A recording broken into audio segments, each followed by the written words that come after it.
It's something to look into. Thank you for beginning the community conversation. We're going to now hear from our second panel. Again, there will be some crossover in terms of the scope and naming the problem, but the specific emphasis will be on what is being done right now to address suicide in our community.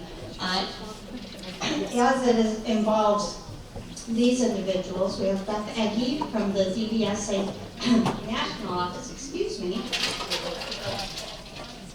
Sarah Lewakowski from TCM Counseling, Tracy Wilson from Brown Haven High School, Mike Gilchrist from Spring Lake High School, and David Neal from North Ottawa's Emergency Room. Again, we'll ask each of our panelists to talk for 7 minutes, and then we will have question and answer, and then we'll move into community conversation and next steps. So Beth, if you would please. Hi, my name is Beth Egge, and I'm actually wearing several hats tonight. I am with Professional Bipolar Support Alliance with the National Office. I am the Michigan Fort Great Lakes representative, and DBSA helps grassroots nonprofit organizations develop to provide support groups that are peer-led. But I'm also here as a person with lived experience. I have bipolar disorder and chronic. And I also am a certified peer support specialist, which the state of Michigan, if you are not aware of this, rocks when it comes to certified peer support specialists. There are over, I don't know what the new number is, there are over 1,500 individuals who take their lived experiences, have been trained by the state of Michigan to provide services for their peers. Most work through community mental health. We're starting to see crossover and seeing peers being used in physical health settings, in general practitioners' offices, because that's a lot of places that people are starting to go to get, I need help. But peer support it rocks in Michigan. Michigan is probably one of the leading states, one of the leading states when it comes to peer support.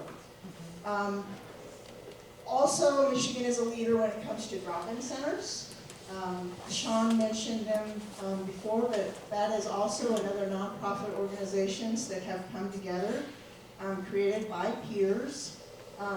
They're run by peers, for peers with mental illness.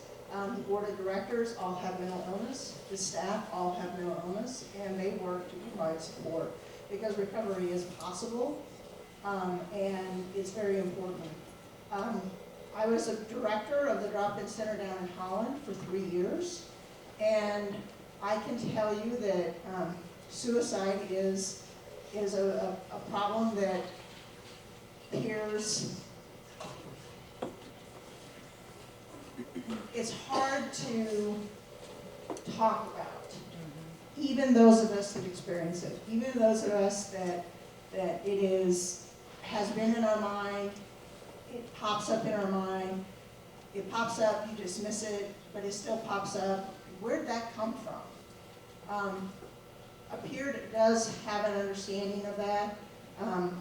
The idea of we've been there, we can help. If you have ever tried to talk to someone who is in distress and they say, you don't get it, we're not saying that to hurt your feelings. It's just what we feel. And I'll be honest, as a peer, I can be sitting across from somebody and I won't get it. I won't get what they're experiencing. But I know it's bad. I know it sucks. And I know I can sit across from them as a model of somebody who has been there, somebody who has felt that way, somebody who got to the other side, somebody who crawled out of a hole, and who is willing to not stand above somebody and say, I can help you out of it, but somebody who is willing to climb down in the hole and sit there. and be okay with being there. And when somebody is ready, climb on my back and get out. So, a little bit about peer support. What is being done? DBSA provides support groups, actually provides the support for individuals to develop support groups and provide support groups. And this area of this side of the state is really well represented. There are support groups available through DBSA in Holland, in Grand Haven, in Muskegon, in Grand Rapids, in Kalamazoo, in Benton Harbor, in Cadillac. I'm working to get one started in Lansing. There's one across the state in Adrian. There are many in Metro Detroit, Flint, Grand Blanc. I say wrong, they never say blank. So there are a lot of options. We're always willing to help individuals, organizations start additional support groups. We have a lot of resources that give people the tools to facilitate these support groups, to have crisis plans for the situation, and it does happen where someone is sitting in a support group and says, I'm struggling, I don't know if I'm gonna make it. And there's crisis plans in place to help people navigate that and help people through it and ask the right questions, offer the right supports, and that. There's a lot that works, and there's a lot of recovery is very possible. I think one of the things personally that I feel really strongly about is when someone is in a crisis situation and they need to access help, it is the most difficult, courageous thing that someone can do. It is really hard to answer that question. It's really hard to be honest. There is fear, there is guilt, there is shame, there is, if I say those words, there is a sense of losing control. Not that the world will end, but that what little control you have at that moment might be taken away from you. Because if you say those words, I want to die, professionals can take away your freedom. They can involuntarily, you have to go. And that's a very scary thing. So, as someone who has been on the other side, biggest thing that helped me was when I got brave enough to say, I need help. What I got was respect, encouragement, acknowledgement that must really suck to feel that way. But we can help. We can get help. But unfortunately, I have seen people go into an emergency room and not get respect, not get compassion, not get an understanding that saying those words is an act of courage, is an act of bravery, and it deserves tremendous respect. And if people knew that by getting help, they would get respect, people would get more help.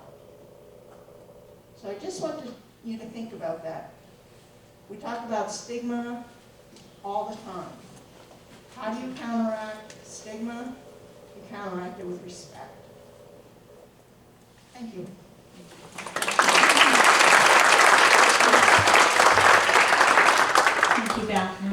Sarah Lewakowski from TCM Counseling.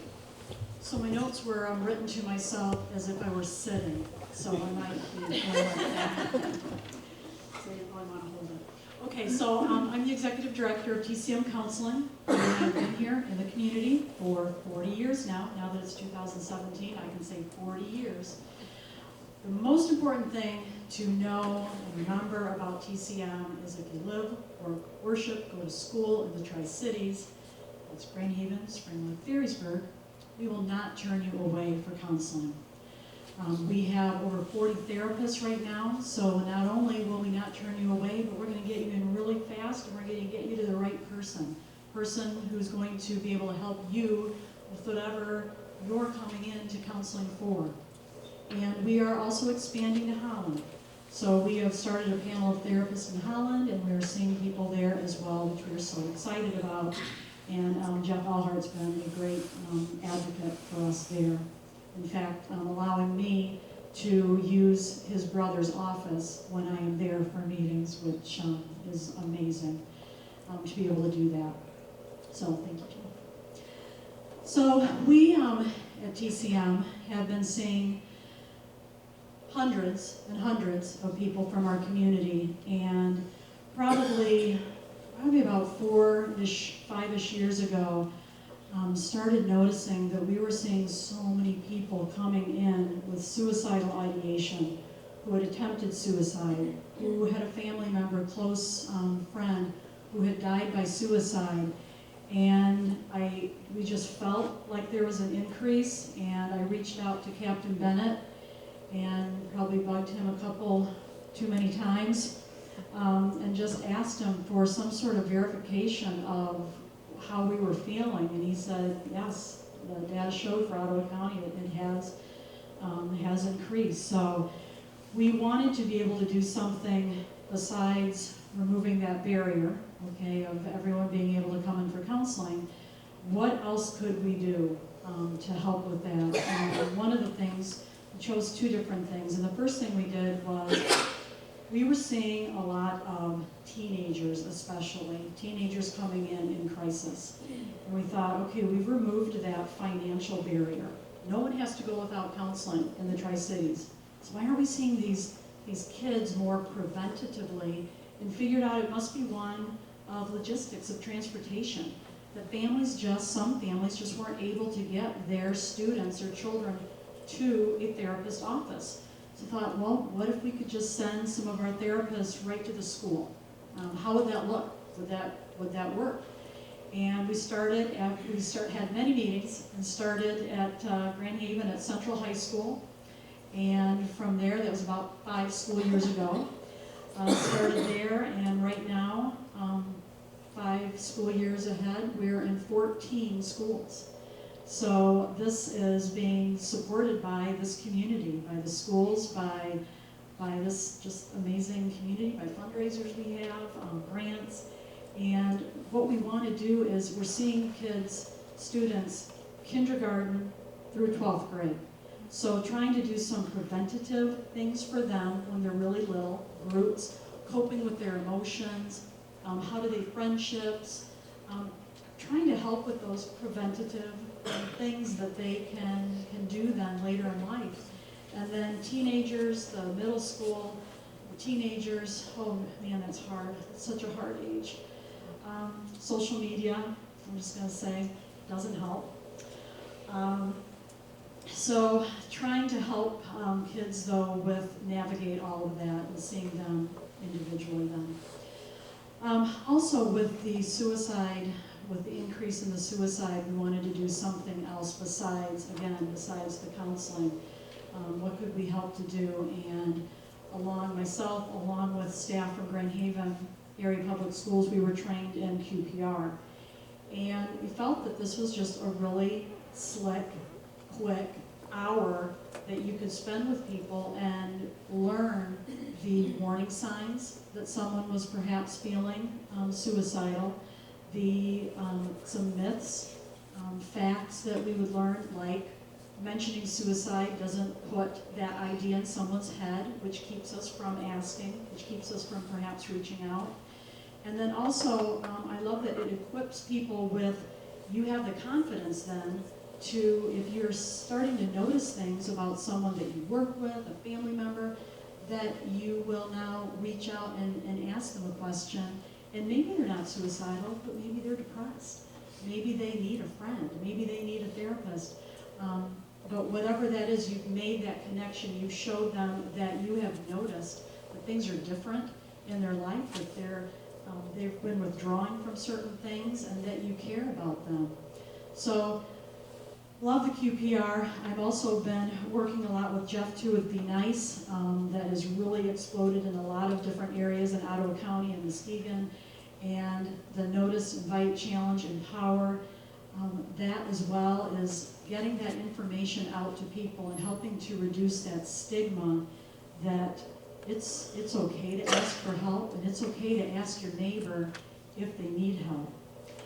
Something that we also started a couple years ago is, and this goes in with the peer support, is a survivor to loss to suicide support group, peer support group.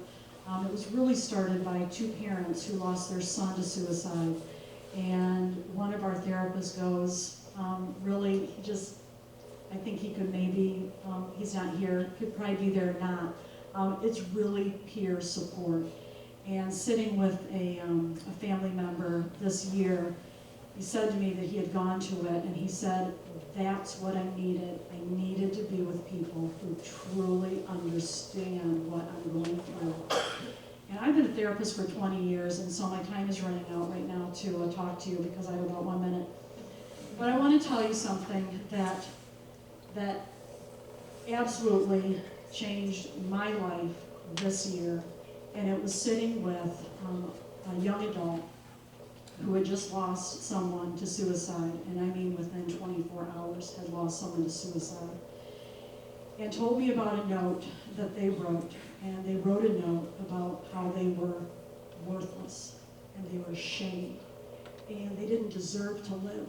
And I just thought, after hearing him, we have to do everything that we can possibly do that no one could ever feel like that to the point to kill themselves. So thank you so much for being here. Thank you for your time, and Barbara, thanks for arranging this, and we're all in this together, so let's save some lives.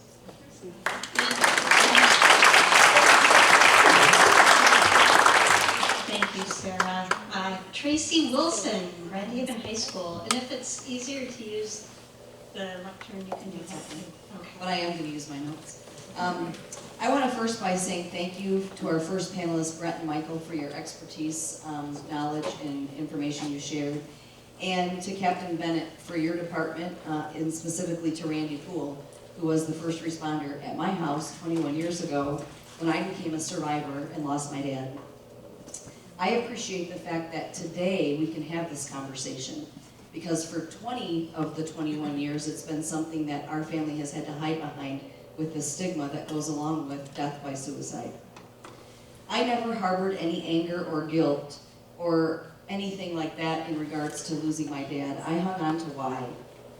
But I also quickly realized that why would never be answered. You're never going to get the answer to why. And so I immediately turned my thoughts to more compassion around how we were unable to get him the right kind of help. Because he did get help. He did spend time in Pine Rest. He did have a therapist. And so at some point, he got into the point in the day that it happened that he felt that was the only answer. That the only answer for us and our family was to not be a burden any longer. I am in my 6th year as the building principal at Grand Haven High School. And since 2011, we have lost 6 students between 7th and 12th grade to death by suicide. And so I often think that maybe I was placed in this role intentionally. By losing 6 students to suicide, that means that dozens of others have attempted, and that every single adult and every single student in our facility, 7 through 12, is at a higher risk, because once you've experienced and you've been around the situation, you're at a higher risk. as a parent to 3 boys, I also know that my boys are at a higher risk. And it became a conversation around at what point do you actually tell your young children who, I wasn't even married when I lost my dad, and so why do they not have a grandfather who's alive, and at what age can you even share with them what and why? And so I have always hung on to, and I appreciate the knowledge that was shared earlier tonight, that my dad died of a disease, which was mental illness. I don't ever, and I've never hung on to the word suicide, and I encourage people to not use the word committed suicide, because when you say that somebody committed something, it's a crime. And when somebody dies by a disease, we don't think that that's a crime. And so I've always hung on to the fact that my dad died by suicide, which was most definitely because of mental health issues. We formed a district mental health committee, K-12, along with a partnership with Sarah Lewakowski from TCM. We have a mental health advisory board in Grand Haven.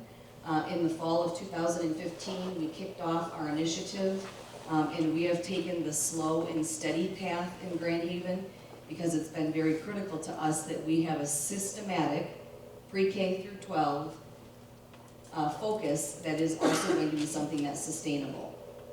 All Grand Haven Area Public Schools employees were welcomed back in the fall of 2015. Welcome back to the new school year, and by the way, our focus this year is going to be on mental health. And we brought in Christy Buck from the Mental Health Foundation out of Grand Rapids to be our keynote address speaker. And then from there, we proceeded to train every school employee on QPR. And thought at the time we were going to train students on QPR, and felt like it was a little too heavy for students, and so continued with our committee to determine what would the next steps be for kids.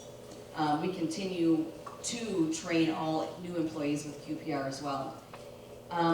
Knowing that we were going to be needing to do something with a population of 2,000 at Grand Haven High School and 100 at Central High School immediately, because during the fall of 2015, we had just recently lost our second young lady, which was our 3rd death by suicide since 2011, and we felt it very important to do something immediately with high school staff and students. And so I approached the 100 Women Who Care and was graciously awarded the grant. So those grant dollars are helping to support the curriculum that we've initiated in our district. Grand Haven Area Public Schools has offered also QPR training events in the evening to parents, and we may have 10 or 12 parents at a time. We typically, we're now over 100 parents that we've trained. Oh my gosh, 2 minutes, I got a boogie. 9th through 12th grade students that first year got a 90-minute lesson in Live, Love, Laugh. We do Grand Haven, at the high school, we do school improvement lessons. Our high school kids created a program called Love a Buck, Help a Buck, where every student receives a resource card along with a yellow ribbon card, which is a little business card they can hand to somebody. If they can't ask for help, they can give the card to somebody that basically says, I need help. We continue in the counseling and student services area in all of our buildings to do assessments on students, and we refer out students that have suicide ideation to outside agencies. We have continued to research that systemic and sustainable program, and so this year we initiated pre-K through 4 second step curriculum, 5 through 8 mindfulness curriculum, 9 through 12 mindfulness, along with all 9th grade students got the full Live, Love, Laugh lesson, which includes the Be Nice program from the West Michigan Mental Health Foundation. Again, we continue to train QPR for all new employees and offer evening opportunities for parents to be trained in QPR. And those parent trainings are free of charge. We just give the dates out and hope people will show up. We've also started at Grand Haven High School Parent Committee called You Matter, which is partnered with our Team GH committee to bring conversations for parents, because the big thing I hear from parents is, what can we do? And we don't even at the high school level know whose friends' parents are, because people just get dropped off, or kids show up at the door and I never get to meet parents. We have a student committee that is dealing with Show Up, and if you know who David Stahl is, president of Kids Hope USA, his latest book is called Show Up, and basically that just means put down your electronics, look at each other, show up for somebody else for a moment, maybe longer. You have no idea if the moment you show up for somebody will actually change the trajectory of their life. It's critical that we as educators continue to partner with parents, because parents are the first line of resource for their students, but along with our parents with TCM and other local agencies, we are making progress, because I get typically a few times a month an email or a phone call from a parent saying, thank you for doing what you're doing, because you're giving kids the information. I got a telephone call last night, and I took my son or my daughter to the ER to be evaluated because of something my son or daughter put on their Facebook, Twitter, Instagram. Our kids aren't afraid now to give that information to their parents or another trusted adult. Thank you. Thank you, Tracy. Mike Gilchrist is next, Spring Lake High School. I'm going to go this way because I need glasses and the angle does help. Tracy and I do communicate about a lot of these things as we go through each school year, so it's refreshing to hear that she does many of the same things that we do, so it'd be easy for me to just stand up and say what she said. This is my 28th year in education. This is my 16th year as a building principal in Spring Lake. I'm fortunate to have never lost a student in my 28 years by suicide in my career, so I feel very fortunate for that to be the case. However, early in my career, I was exactly 2 weeks into teaching, 22 years old, told my class I would be grading journals that night. I got home and I decided to instead grade the quizzes because I felt they needed to have that priority. So I graded quizzes and not the notebook, and so I went in early the next day to grade the notebooks, and in the back of one it said, wish I got to know you better, you seem like a cool guy, but this is my last day. Well, I suspect that student wrote that because he wanted me to know that that was the thought. So I quickly brought it down to the guidance office, and that student had then, I'd found out an hour later, had attempted that night. So forever I'd always carried that guilt to if I had graded those notebooks instead of that quiz the night before, would things have been different? So that stays with me, so I'm very sensitive to this topic. Suicide is, in my opinion, becoming more of an epidemic than it ever has been. I'm going to run through some statistics quickly that we use as a school to guide our guidance office. It is and they guide us. They don't totally steer us, but they do help. 10th leading cause of death in the United States, 44,000 deaths. Males die 3 times more than females do, but females attempt 3 times more than males. 121 suicides a day. Now, these guide my guidance office because I make them aware of numbers, but these are national numbers, but they do give us perspective. We use what's called the Ottawa County Youth Assessment Survey. It's completed by 8th graders, 10th graders, and 12th graders. We use that information, and that's what drives us, because that is your students, that's who live in our county, and that is fresh information. Over the past 12 months, 26%, and these are important things because they're your kids, 26% of students stopped doing usual activities for 12 months because they felt so sad or helpless. 26%, that's up 10% over 2 years. I almost always hate being in school, 36%. 15% indicated they'd seriously considered suicide, and 12 actually had a plan. That's startling to me. And that is Ottawa County students that complete this survey. And it's not necessarily just Spring Lake students, but at least that's what's in the thoughts of our students in our county. Staggering as they may be, the positives of that is alcohol, drug abuse, and cigarette use is down, and 96% of our students are now involved in something. That's the big thing that we push in Spring Lake, is that we want them to be involved in something. Make a connection. 96% is an extracurricular, be it church, work, some kind of extracurricular in the school. Now, what do we do with all this information? That's just data, but that's not the do. We need to share this information with parents. They're the #1 influence, they're the first line of defense for us. Parents need to know. So we try to communicate with parents as much as we possibly can. Home discussions matter. Schools are the key conduit to the parents and the student. We're on 24 hours a day. We never leave. We're always connected, and that's really important. And because of that situation with me 28 years ago, I tend to be very sensitive and jump on these. 2 times in the last 6 months, I've gotten a call from someone on a Saturday at 9:30 or 10 o'clock at night, and I've jumped in my car and I've driven to the house and knocked on the door, because I'll never not take that threat seriously again.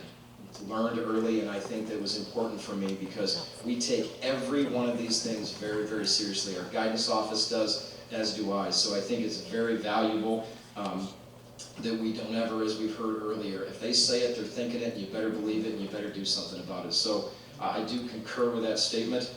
We are fortunate because I believe that systems are truly important to success, especially in schools when you're dealing with 850, 60 kids in a high school every day. We are really fortunate that we have 3 full-time high school counselors that can meet with every kid multiple times a year about academics, about struggles, that they have someone, a comfortable person that they can come to. We also, as Captain Bennett indicated, we are fortunate to have a liaison officer in our building. That's really important. That person is visible and they're around. School climate is our #1 focus. We received a $10,000 grant to change the culture at Spring Lake High School. How did we do that? I had 2 teachers come to me and say, let's quit talking about it and let's do it. Enough is enough, okay? One of those people are with us tonight. Jen Boots in the audience with us tonight, and Lori Drager said, we will find people on our staff. So 30 teachers stepped up and decided that we're going to create the Whole Child Initiative, that you've heard that word a lot of times, but we created our own curriculum that we deliver to students once a month. And it is a big deal. It's designed by teachers. It is designed by students. So the students have a say in this, and they help design this. And I really believe that it's a 40-minute presentation that we do once. It's the second Tuesday of every month, so it's tomorrow. Now, I do catch as much pushback from parents on the other side of that say, your job is not to do this with our kids, your job is to educate them. We'll deal with this stuff. Well, we get 1,098 hours of educating the kid a year. I figure we can take 8 of them. And I think that those 8 hours are pretty valuable for what we get out of this because it is really good stuff. And it's a game changer, it's moved the needle, and I think there's great value. So here are some of the topics that we hit this year. Support and respect classroom, designed by students and staff. The community resource card that Tracy talked about, we have the same one so our students and parents know where you can go to get help. Stress, by far this is the biggest one. This was presented by our International Baccalaureate student body. They created that month. Stress, hands down, is the #1 thing that we face that I think pushes kids to a very uncomfortable place, especially with ideation. There is no question in my mind. College, where am I going to go? What am I going to do? Social media, worst thing that ever happened to public schools. Without hesitation. If I could take every cell phone and burn them when they come in the door, my life would be a lot better. It really would. Because when we were kids, this group out here, if you had something to say to somebody, you had to say it to them. Now I can sit in bed, I can be 10 foot tall and bulletproof, I can say my thing, and I can push send and I can go to bed. And I hurt that person, and now they don't sleep, and now they're stressed, and they feel targeted. That has changed public education significantly from our seat. And that is probably the #1 thing that we have to deal with on a day-to-day basis, in my opinion. But, you know, colleges, kids are stressed about college. 55,000 kids applied to Michigan State this year. They're going to take 6, maybe 7. Kids don't get into where they want to go. And if you live in Ottawa County, most of our parents are pretty educated.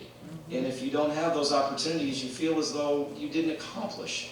And that's sad, because we need kids that go to the tech center and all these different things. We all know this, but it's sad that kids feel that way, but that's just it's a stigmatism that comes with it that just, it's, I guess, bothersome to me. And then the last one tomorrow is bystanderism. It's not a real word, we made it up. But it's, you know, we show a lot of video, there's curriculum that comes with this. So every month there's multiple videos, there's curriculum, there's surveys, there's student groups. So this, we feel, is a climate changer in the building because we're hitting the topics that students want. We feel that's really important, and this one initiative will be capped off with Mike Smith, who's a national speaker, who will come and talk to our kids. And that's what that grant helped with. So we have pretty much the entire staff connected to this and the student bodies helping develop this. So, you know, I work under the 1/3, 1/3, 1/3, where I believe 1/3 of our students in the building don't care about this, excuse me, and 1/3 kind of care and they'll listen and get something out of it and they'll gain, and then another 1/3 of the students will gain a lot, and it changes them, and they're the ones that really need this. So, you know, if we can save one life, it's worth it. So relationships is the #1 thing that our staff impresses upon each other is know the kid, know something about them, be there for them. Relationships, relationships, relationships. And I think that being in a small school, we can develop those relationships. We also had everyone trained in QPR to start this suicide prevention to start the school year. Our entire district, if I'm right, Sarah, was trained. Everyone, maintenance, bus drivers, etc. We're also we're involved with Be Nice, and we will be going to Zeeland schools on the suicide prevention piece as well. So we are committed to being supportive, building relationships, getting to know kids, in the whole child piece to us, above all else, will change, I hope, where we're at Spring Lake. We have 850 of them that we can impact every year, and if we can solve a few of these issues one by one with all the agencies that we have available, maybe we fix this thing a little bit at a time. So thank you. I appreciate the opportunity.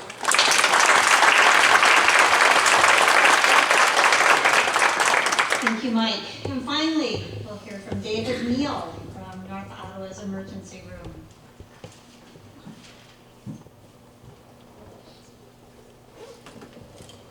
You may have noticed that I've been altering my notes since I'm the last speaker. So they had some semblance of order when I got here. So I'll do my best for that. My name is David Neal. I do work at North Ottawa Community Hospital. I am a social worker in the emergency department. But I have done many different things in my career. Briefly, I have been a marital, premarital, and individual counselor. I have worked in the prison in Muskegon. I've worked at the Ottawa County Jail. I worked for community mental health, primarily on the crisis team. So I have conducted, I'm a numbers guy, so forgive me for knowing, but I've conducted thousands of assessments of people who have been suicidal. And the question that I wanted to address is, why has there been such a significant increase over the last several decades in this situation with suicide attempts, with thoughts, with all that's going on?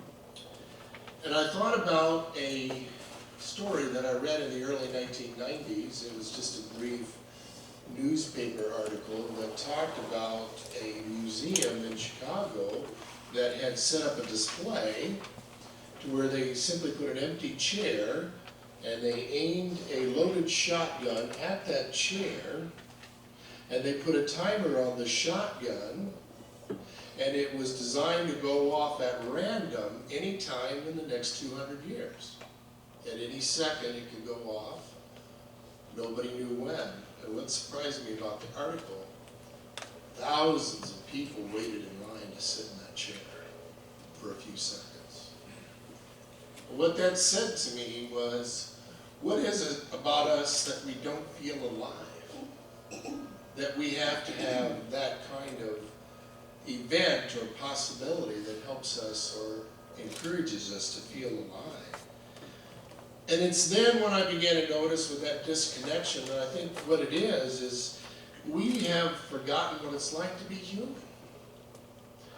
We've lost so many different things, so many different ways it's been mentioned tonight with social media that takes away part of our humanity.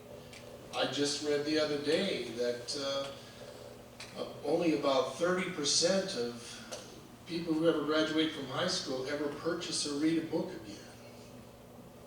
About 80% of American households don't have any books, don't purchase any books. Why is that so important? How else do we learn about the emotional state of other human beings, except through those kinds of things? I know there are alternatives for reading. I know there are various ways to do it, but I think that's also created a disconnection for us. In 2008, when the economy started to go down in this country, I was working on the crisis team at Community Mental Health.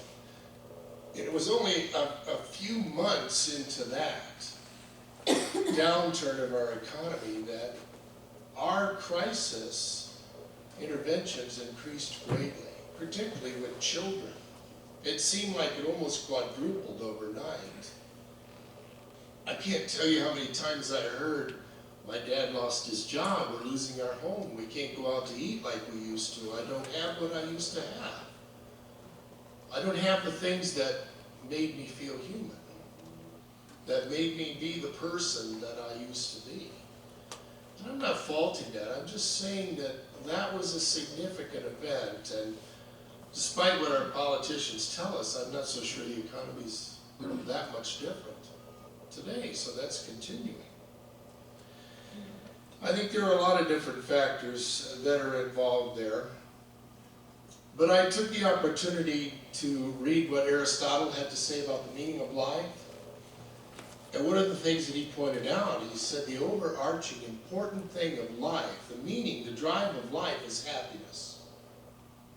And not in the kind of happiness that we often define. It's not the happiness of those feel-good moments or those situations in life. What he was talking about was the ability to look back on the whole of life, all that's occurred, and to have a happiness about it, to have a satisfaction, to have a knowledge of knowing that it's been worthwhile in some form or fashion. Where are we at on delayed gratification in this country? That's delayed gratification, to see happiness in the long term. You know, one other question I considered too was how to approach someone who is suicidal. I've discovered that it's best to just be plain and simple and direct. Not to fear using any certain words. Not to be brutally honest in any way, but to be honest and to make them feel like they are human. Well, I need to take the opportunity as I draw towards the close of these few minutes. I need to take the opportunity to let you know that at North Ottawa Community Hospital, we have engaged in a relationship with Forest View Psychiatric Hospital, to where we have 2 emergency appointments set aside each week, one on Tuesday and one on Thursday, that they're keeping open at their outpatient clinic, that if we have an emergent situation at the emergency department and someone needs to see a psychiatrist right away, we can use one of those appointments. So they've given us that opportunity. I think it's going to be a plus. Many of you know that when it comes to seeing professionals, sometimes it can be 3 or 4 months to see a psychiatrist. We're hoping this can be a stopgap situation that can help with that in mind. So let me just close with that thought, and let me just close with encouragement for us to all strive to be more what it means to really be human. I think it can be a very great thing.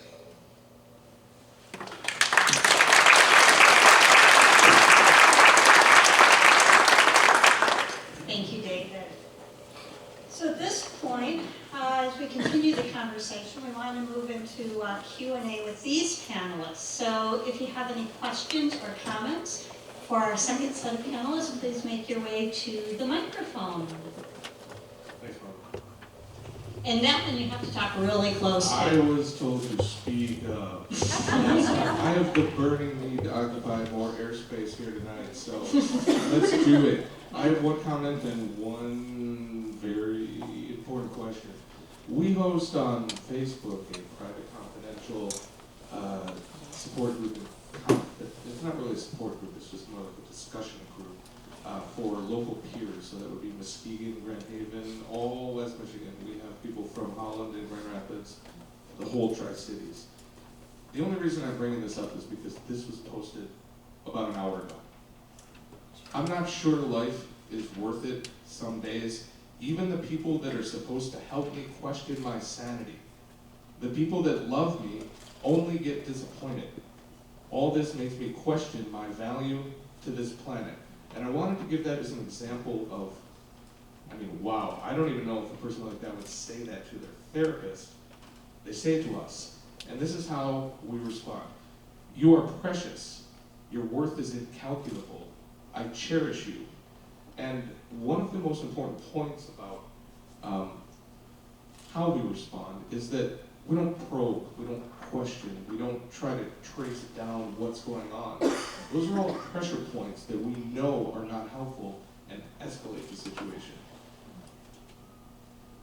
I was hoping that just seeing in action how we do what we do might help people who may not be aware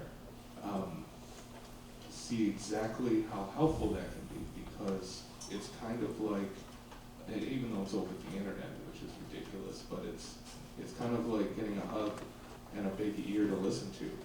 Now, North Ottawa Emergency Room. Several months ago, this was over the summer, one of my peers texted me in the middle of the night, had a self-harm cutting incident that went too deep and needed me to meet her there.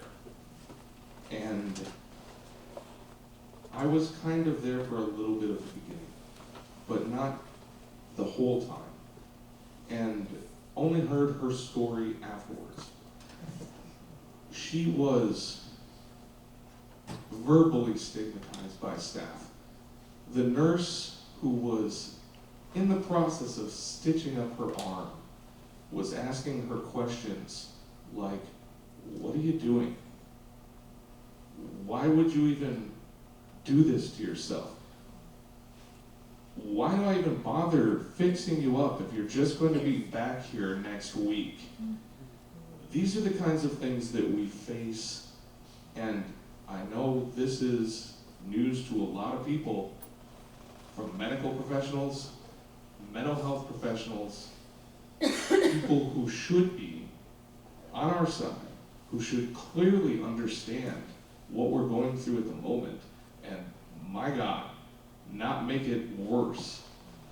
That was so traumatizing to this person that it took weeks to recover. It was a trauma on top of a trauma. North Ottawa Emergency Room. Now, compare and contrast that to how we do what we do. Peer support can be a model for absolutely anyone. And I would encourage everyone to check it out online. There are tons of resources out there for instance, CPSS training, how-to manuals, bullet point lists, anything. How best to do what we do. Now, question for Beth. In your experience, how do you see that working? Peer support in general? Is that what you're asking? Sorry, peer support techniques versus what you see out there from professionals and support people. I think the big difference, actually it isn't a difference. In the training that I have received, let me stand up. In the training that I have received, a lot of the techniques and things are very much what the clinicians have been taught.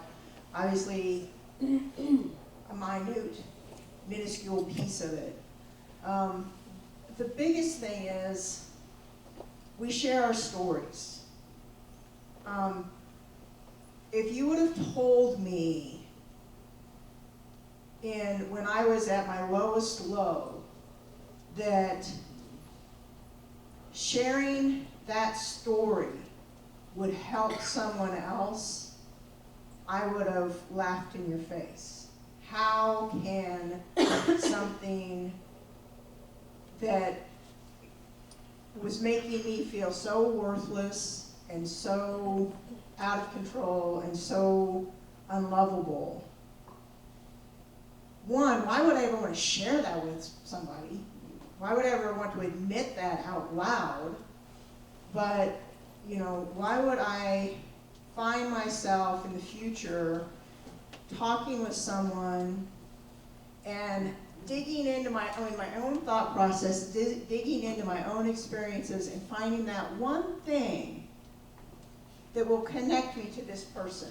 Because it's about connection, it's about reducing isolation, because someone with a mental illness, it's so easy to get trapped and get lost in our own brain and our own thoughts that it's really hard to find a line. It's really hard to make a connection. A lot of times we hear blah, blah, blah, blah, blah, blah, blah, and our eyes glaze over, and it's really hard to hear what someone is saying when you're miserable. What a peer can do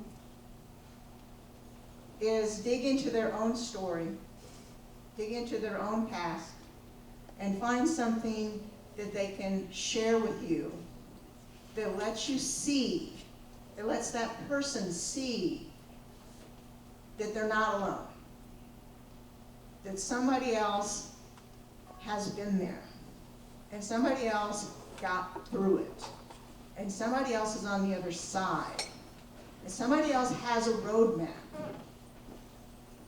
that can help. To me, that's the value of peer support. It's not that,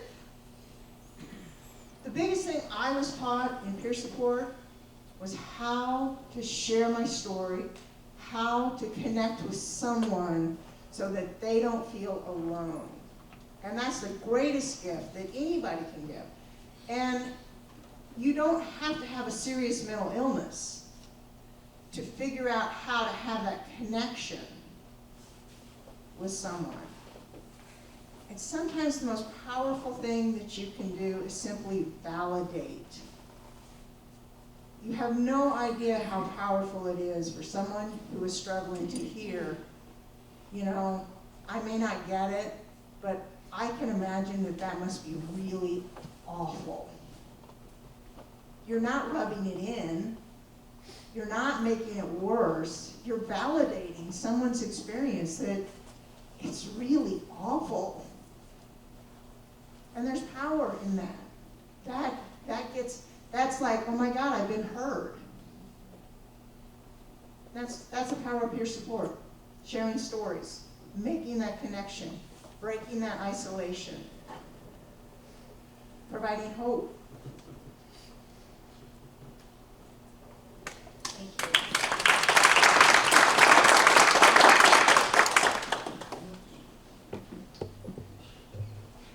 See Angel making her way to the microphone.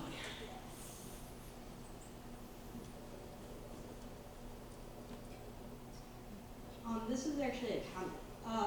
I'm a 2008 Spring Lake graduate, so I just wanted to come up here and actually say thank you, Mr. Gilchrist and Jen Boot.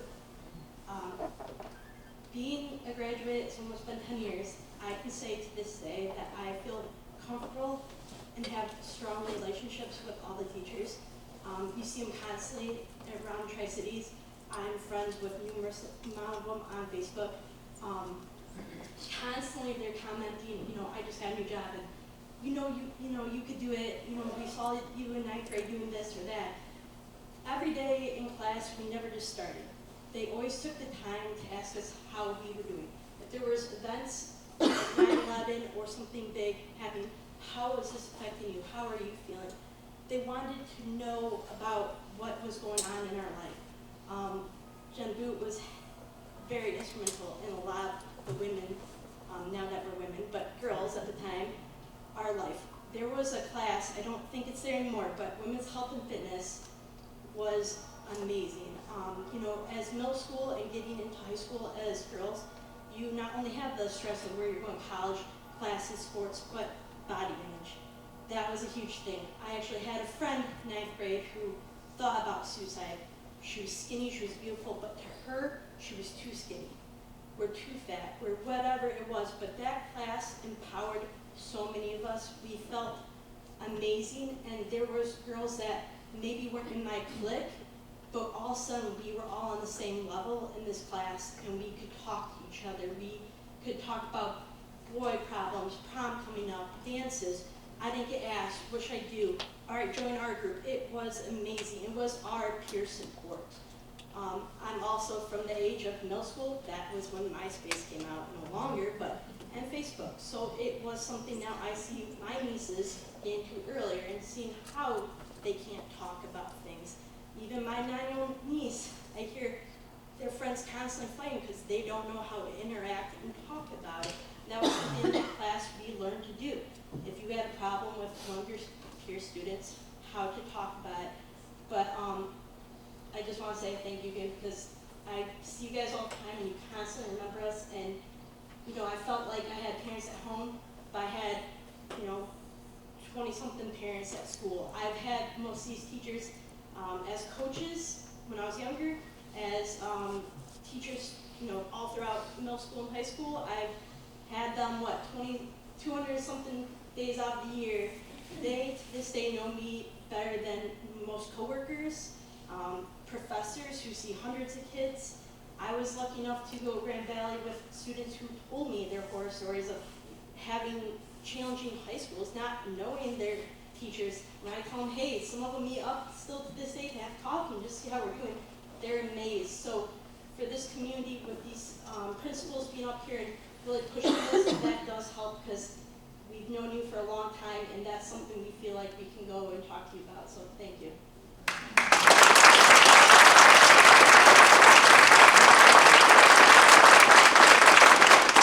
Well, the only unfortunate thing about the evening is that it's after 9 o'clock.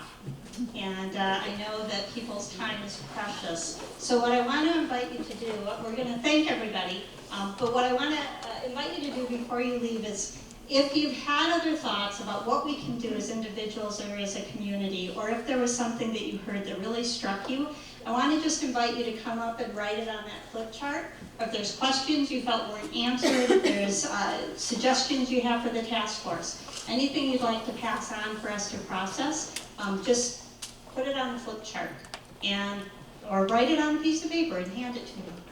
Because we want your feedback, we want to hear what was helpful, what would make this more helpful, what needs to be talked about more, and what are the creative ideas for coming together as a community to solve these problems that nobody is going to solve for us.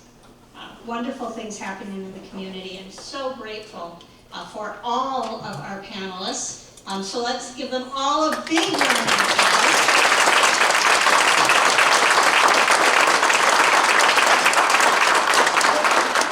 And I also want to thank our volunteers. Fantastic job.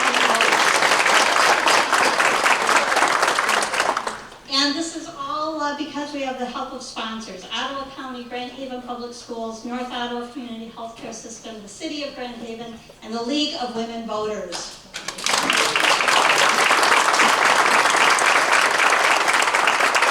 And with that, there's leftover food. Grab some on your way out. Write something on the board. Give me some feedback. And namaste.